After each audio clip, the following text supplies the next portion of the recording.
सुबह का समय था। आरती सिर पर पानी का घड़ा लेकर हवेली के आंगन में धीरे धीरे चल रही थी। उसके चेहरे पर गहरी उदासी साफ दिखाई दे रही थी, लेकिन वह बिना कुछ कहे अपने काम में लगी हुई थी। तभी उसकी सास तेज कदमों से वहां आई और सबके सामने उसे अपमानित करने लगी।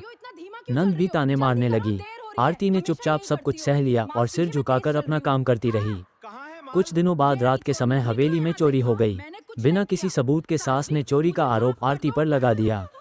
किसी ने उसकी एक भी बात नहीं सुनी।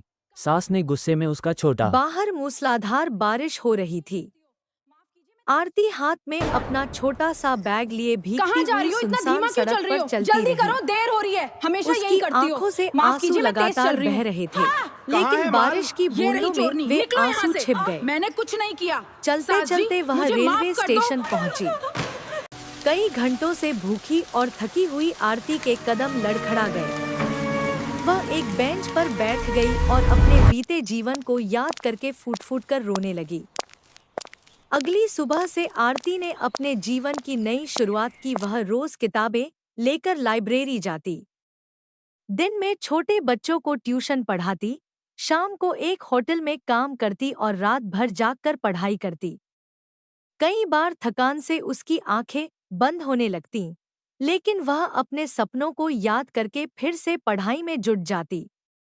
गरीबी, संघर्ष और कठिनाइयों के बावजूद उसने कभी हार नहीं मानी।